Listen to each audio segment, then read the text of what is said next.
ప్రధానమంత్రి నరేంద్ర మోడీ ఏపీలో పర్యటించున్నారు. శుక్రవారం రోజైతే అమరావతి పునర్నిర్మాణ కార్యక్రమంలో అయితే ప్రధానమంత్రి నరేంద్ర మోడీ అయితే పాల్గొన్నారు. ఇందుకు సంబంధించి కూడా మనం షెడ్యూల్ ఒకసారి పరిశీలించినట్లయితే ప్రధానమంత్రి నరేంద్ర మోడీ అయితే మధ్యాహ్నం 2:55 గన్నవరం ఎయిర్పోర్ట్ చేరుకుంటారు. అంటే ఢిల్లీ నుంచి డైరెక్ట్గా గన్నవరం ఎయిర్పోర్ట్ చేరుకుంటారు. అక్కడ ప్రధానమంత్రికి మంత్రులు అలాగే కూటమి నేతలు అయితే స్వాగతం పలుకుతారు. అక్కడ నుంచి హెలికాప్టర్లో అమరావతికి చేరుకుంటారు. అమరావతి చేరుకున్న తర్వాత అక్కడ ప్రధానమంత్రి నరేంద్ర మోడీకి సీఎం చంద్రబాబు అలాగే డిప్యూటీ సీఎం పవన్ కళ్యాణ్ కూడా స్వాగతం పలకనున్నారు. ఆ తర్వాత మధ్యాహ్నం 3:30 అయితే ప్రధానమంత్రి నరేంద్ర మోడీ సభాస్థలికి అయితే వెళ్తారు. సభాస్థలికి వెళ్ళిన తర్వాత అక్కడ కొన్ని అమరావతి పునఃప్రారంభంతో పాటు కొన్ని ఏపీకి సంబంధించి అంటే అమరావతితో పాటు ఏపీలోని పలు ప్రాంతాల్లో కొన్ని కొత్తగా ప్రాజెక్టులు శంకుస్థాపన కావచ్చు, కొన్ని ఆల్రెడీ పూర్తయిపోయిన ప్రాజెక్టులకు ప్రారంభోత్సవాలు కావచ్చు, ఇవన్నీ కూడా అక్కడ పూర్తి చేయనున్నారు.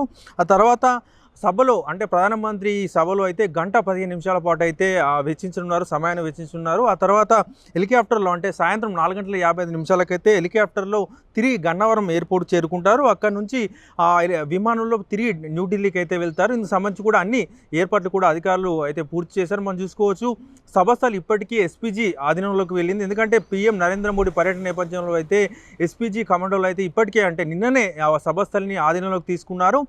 ప్రధానమంత్రి గన్నవరం ఎయిర్పోర్ట్లో దిగిన నుంచి సభస్థలికి రావడం, ఆ తర్వాత సభలో పాల్గొనడం, అనంతరం గన్నవరం ఎయిర్పోర్ట్కి వెళ్ళడం, అక్కడ నుంచి ఢిల్లీకి వెళ్ళడం, ఇవన్నీ కూడా ఎస్పీజీ ఆధ్వర్యంలో జరగనున్నాయి. ఇందుకు సంబంధించి కూడా వారు అన్ని బందోబస్తు ఏర్పాట్లు అయితే చేశారు. ఇందుకు సంబంధించి కూడా సీఎం చంద్రబాబు నాయుడు కూడా అన్ని ఏర్పాట్లను పరిశీలిస్తున్నారు. ఎక్కడ ఏం జరగకుండా మంత్రులతో చర్చించడం కావచ్చు, అధికారులతో చర్చించడం కావచ్చు, అన్ని చర్చలు జరిపి ఎక్కడ ఆటంకాలు కలగకుండా అయితే ఈ పనులు అయితే చేపడుతున్నారు. సో ప్రధానమంత్రి టూర్ నేపథ్యంలో అయితే ఏపీ ప్రజలు అయితే చాలా ఆశతో ఉన్నారు. ఎందుకంటే మనం చూసుకోవచ్చు 10 సంవత్సరాల క్రితం అమరావతి ప్రారంభోత్సవం సందర్భంగా కూడా ప్రధానమంత్రి నరేంద్ర మోడీ వచ్చారు. కానీ అప్పుడు ఎలాంటి వరాలు ప్రకటించలేదు. కానీ ఈసారి మాత్రం అమరావతికి సంబంధించి ఏపీకి సంబంధించి ఏమైనా వరాలు కురిపించే అవకాశం ఉన్న నేపథ్యంలో అయితే ఆంధ్రప్రదేశ్ ప్రజలైతే చాలా ఆసక్తిగా ఎదురు చూస్తున్నారు. ఎందుకంటే రాష్ట్ర విభజన తర్వాత రాష్ట్రానికి ఒక రాజధాని ఉండాలని చెప్పేసి కూడా ఏపీ ప్రజలు ఎప్పటి నుంచో వెయిట్ చేస్తున్నారు. అప్పుడు 2014లో అయితే టీడీపీ అధికారంలోకి రాగానే అమరావతిని నిర్మించాలని తలపెట్టి అయితే అమరావతికి శంకుస్థాపన చేయడం జరిగింది. ఆ తర్వాత వైసీపీ గవర్నమెంట్ అధికారంలోకి రావడం, 3 రాజధానులను చెప్పడంతో అయితే అమరావతి పనులన్నీ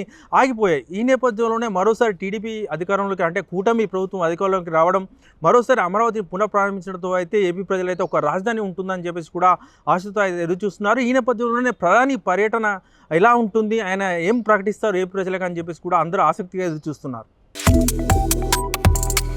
Subscribe to One India and never miss an update.